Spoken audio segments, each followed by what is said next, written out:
my name is Jaybird and welcome back to Everlasting Summer. Let's just jump right into it. You know, as we do around here. Oh, okay.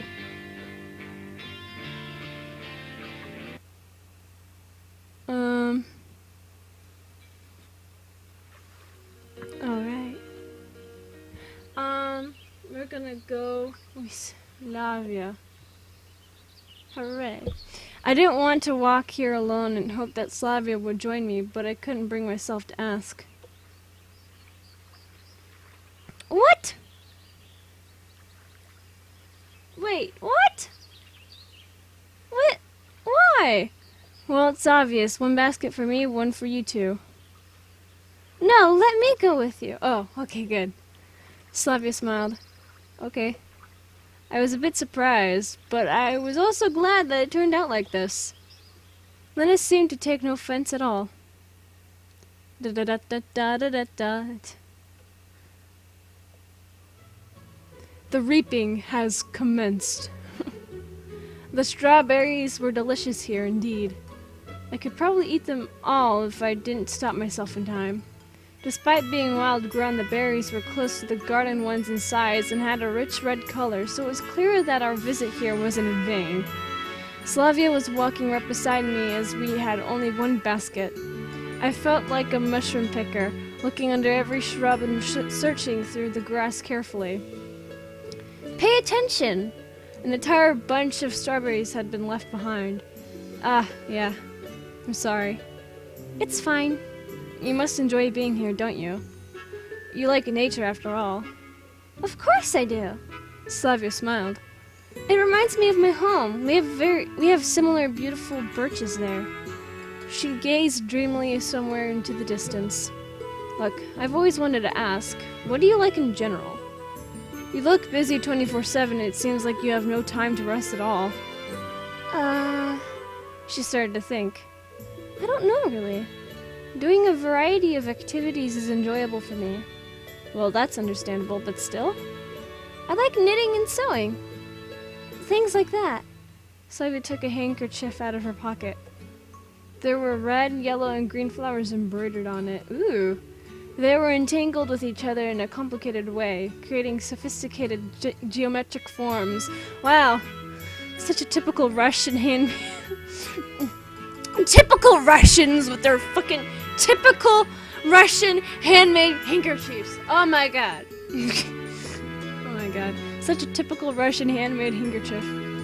Glimpsing it.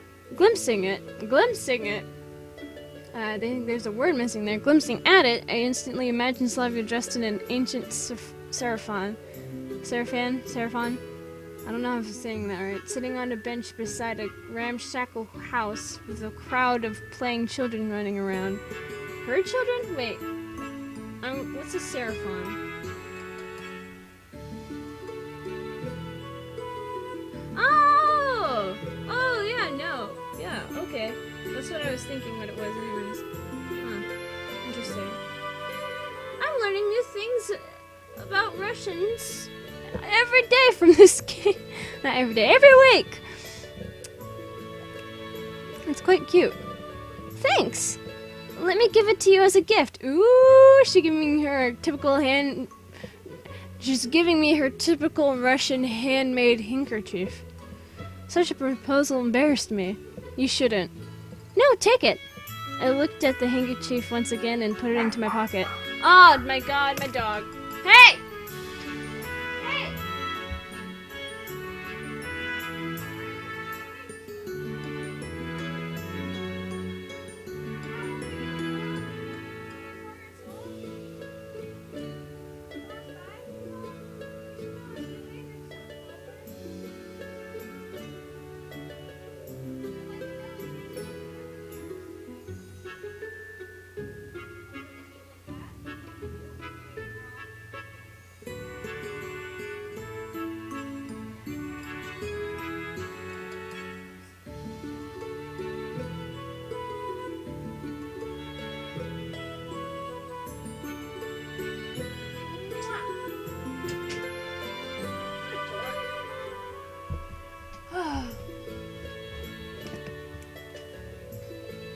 Thank you.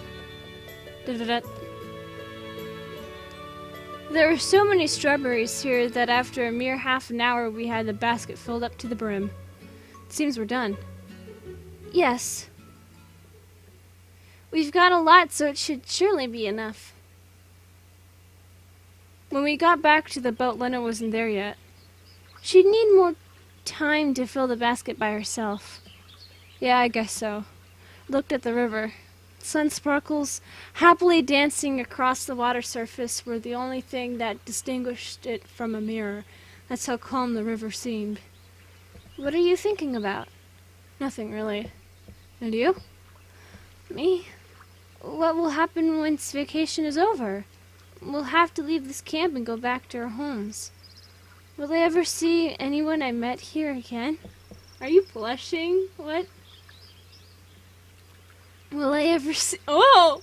Oh! You're getting a little bit too romantic here. I wasn't prepared for this, but, I mean, I'm here for it. Will I ever see you again?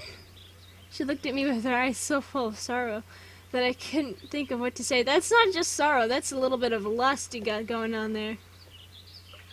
Lena came out of nowhere, breaking the silence. God fucking damn it, go away! She was about to confess her love to me! Oh, you're done already. Here. She showed...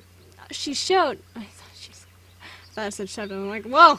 She's getting a little abrasive. She showed us a basket full of strawberries. Great! Now we can go back. And I still had Slavia's face and those words of hers on my mind. Sadness and sorrow weren't the kinds of emotions typical of her. Could she be hiding them all the time under a mask of cheerfulness? I had no answer to this question, and I knew I couldn't find one either way. Maybe later. Well, I thought we were going to see her, because last time when we were with Lena, she was like laying on her shoulder and shit. It was cute. Aw. Oh well. Thanks to the girls' help.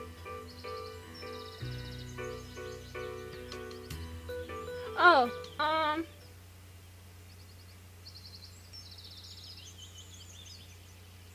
wait a minute. Okay. So for this part, day 5.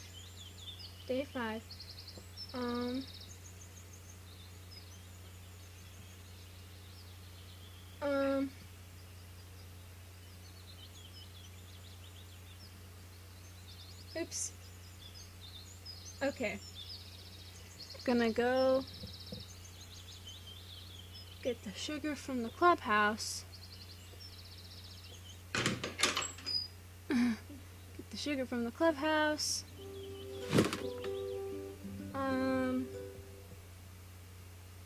Gonna get the beer from here.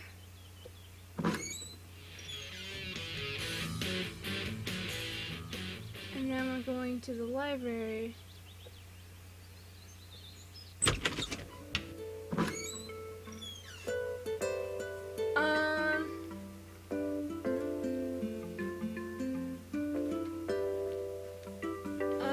It doesn't say... We're supposed to do nothing, so I guess we're gonna... Wait a minute.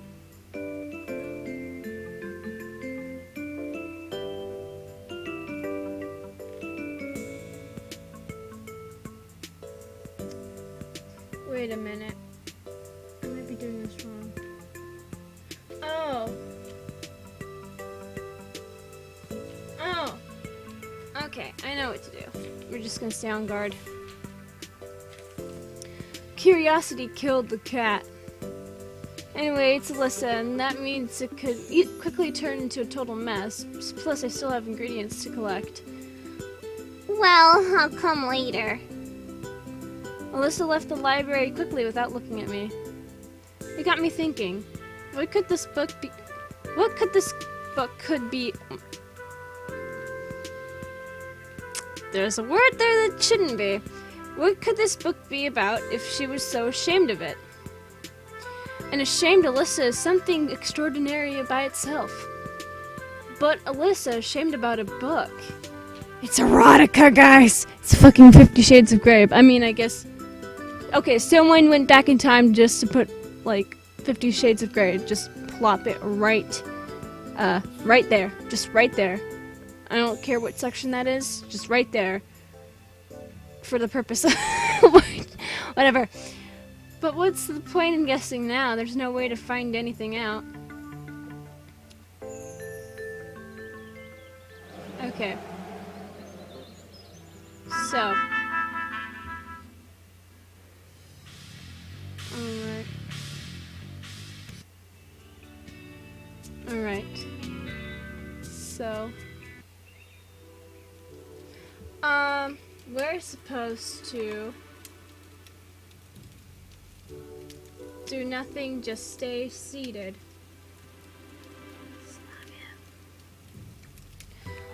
All I was doing was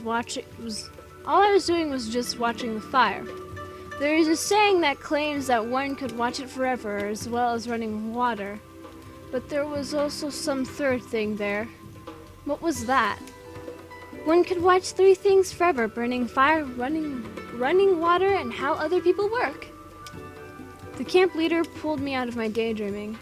Simeon, don't you think that it's too early to relax? But what else would I need to do? I honestly couldn't get what Olga Dmitrievna wanted from me. I don't know.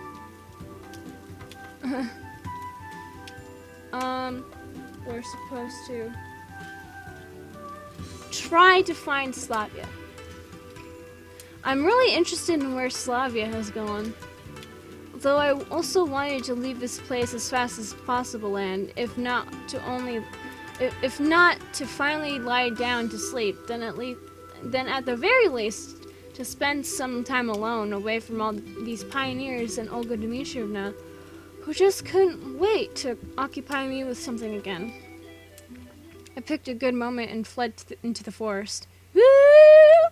Night had fallen onto the camp. An absolutely normal and unremarkable night.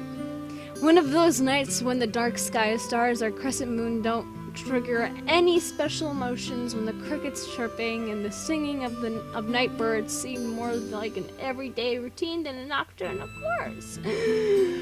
I wandered around the forest with no special purpose, trying not to get too far from the camp. After all, there was a chance to meet Uliana out there. Did I just say Uliana? Oh, Uliana. Fuck. Uliana? It's so weird because the ul gets mixed with the yana, so it's like ul. You don't hear the L a little bit. Uliana out there, and that natural disaster would fucking natural disaster would probably be even worse than a camp leader. I sat down on a fallen tree and started thinking, why is this all happening to me? Why do I keep getting myself into foolish situations every time and everywhere?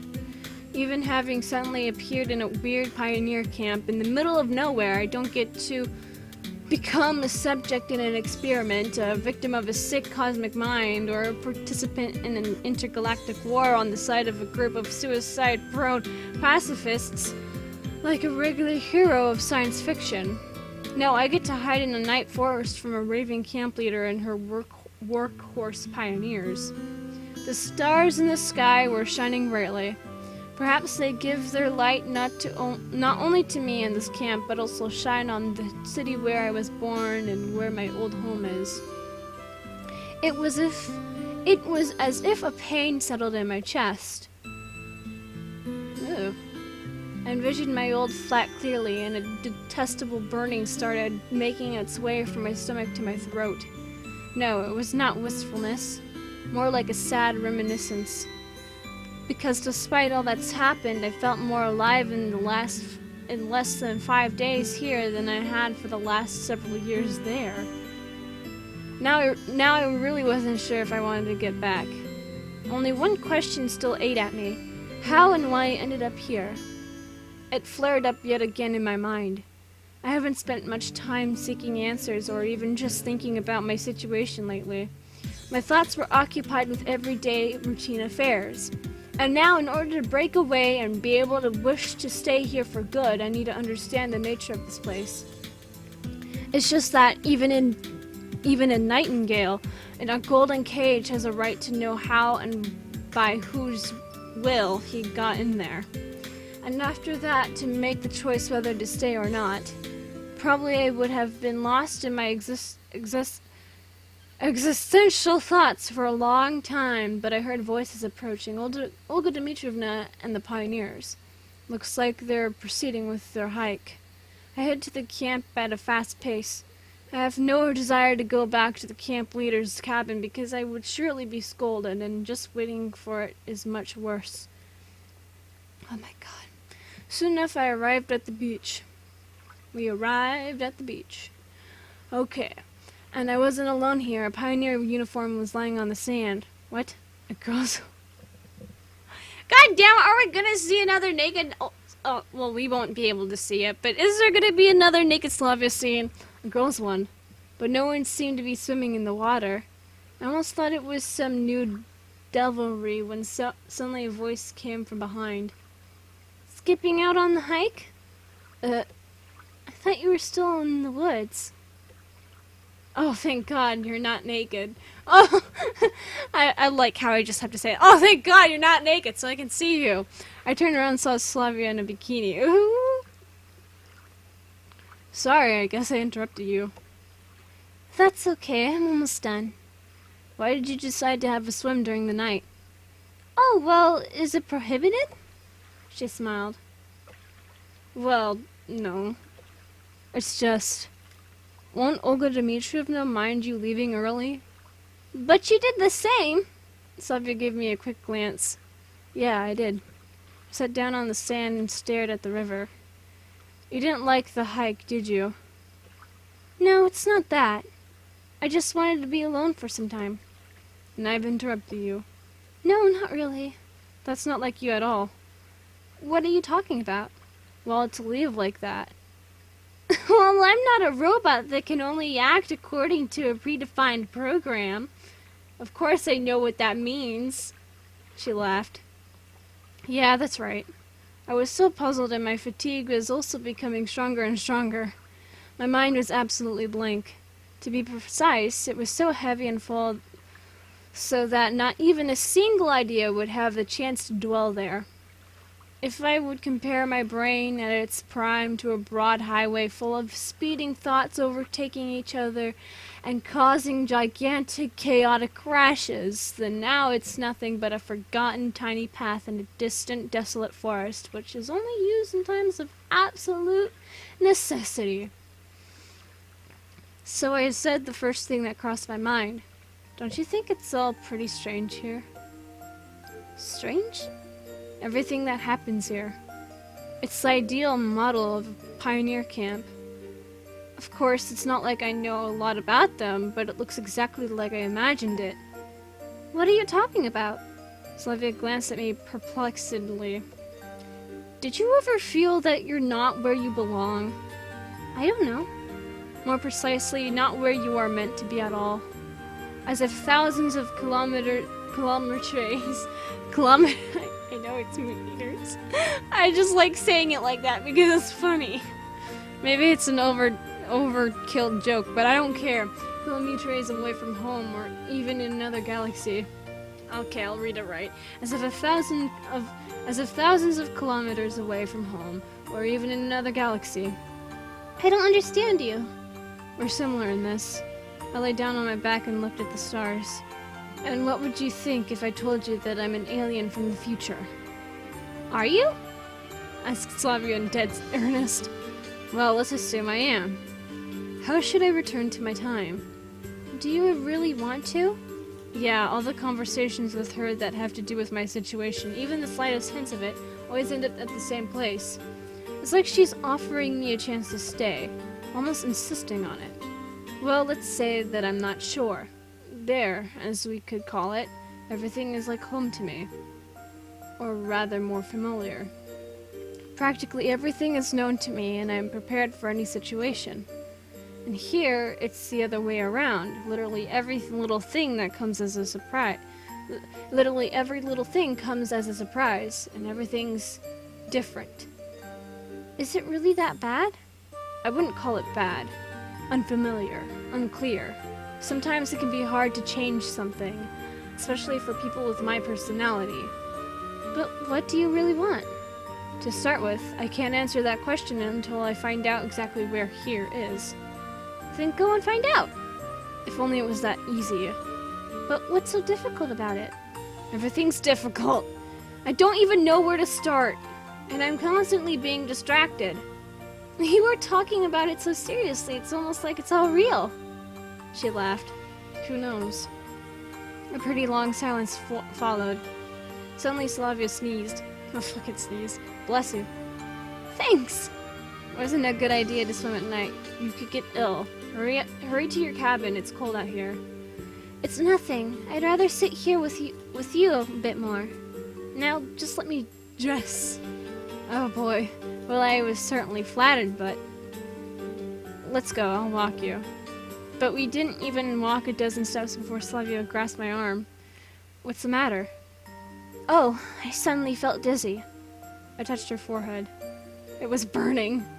I was never able to measure body temperature by touch, but in this case it was obvious. I told you! Achoo! Come on, come on! No, I can infect Zinnia. Listen, we'd better go to the infirmary. And what would you do in the infirmary at night alone? That's nonsense. No, it's not nonsense. If you don't want to help, I'll go by myself. She let go of my hand and was ready to leave. Don't get upset. Put this on, it's cold. I handed her my sweater, which I'd brought with me on the hike. Finally found some use for it. Good boy. Good boy! I'm a good boy! I'm a good boy, apparently. Thanks! She pulled the sweater on and gave me such a tender and caring look that I just couldn't argue with her anymore. Okay, fine, the infirmary it is, as you say. 5 minutes later, we were standing by the infirmary door and Slavia was picking out the right key. I still considered this idea quite foolish. Nobody ever died from the common cold. At least not in the past century. I couldn't see any good reason to spend the night in the infirmary. So then we can be alone together and do some freaky teenager things, you know what I'm saying? You know what I'm saying? You guys know what I'm saying. I mean, if you guys been watching this so far, this entire series, then you definitely should know what I'm saying. And it's not that hard. Finally, Slavia opened the door and leaned on my arm. I'm still a bit dizzy, she said guiltily. Slavia landed on the bed. I sat on the chair nearby. Still, listen, alone for the whole night in the infirmary? After all, at least Jinya could get you a glass of water if you needed one. She wouldn't catch the illness. She's young and strong. She's young and strong, you know? It's all right. I don't want to bother anyone, and the nurse will come tomorrow. I suddenly imagined myself in Slavia's place. Imagined that I had to spend the whole night here alone. And shivers ran down my spine. Listen, maybe I can stay with you for a while. Ooh, I know. I owed a lot to Slavia. And in fact, I didn't even want to leave. What for? Everything will be fine. Thanks for walking me over. You should go and get some sleep. I still think it's fine. For a moment I thought, of course, nothing terrible will happen to her here, but I myself would feel more relaxed if I stayed with her. I think... Oh, come on! Slavia cried out, as if offended. You won't throw me out, will you? I smiled slyly. All right, but if you get infected, you only have yourself to blame. I was happy with my little victory. Okay, then what shall we do? There should be some playing cards in the chest. Drak? What? In fact, I didn't know any other games except that one in poker. Okay. Ooh. We spent a lot of time playing. I completely lost the track of time. We chatted, I laughed a lot. Slavia didn't seem ill at all. Then midnight came. Time to sleep. Probably. But where are you going to go? She gazed at me. Come on. You shouldn't be sitting in here with me. I can do it anyway. At the moment, I could even fall asleep standing up. Slavia watched me for some time, then threw the curtain and said, Good night! Good night. I don't think she's really happy with me. Oh my god. Well, I feel like I need to save right here, and, you know, this will be it. week's episode. So.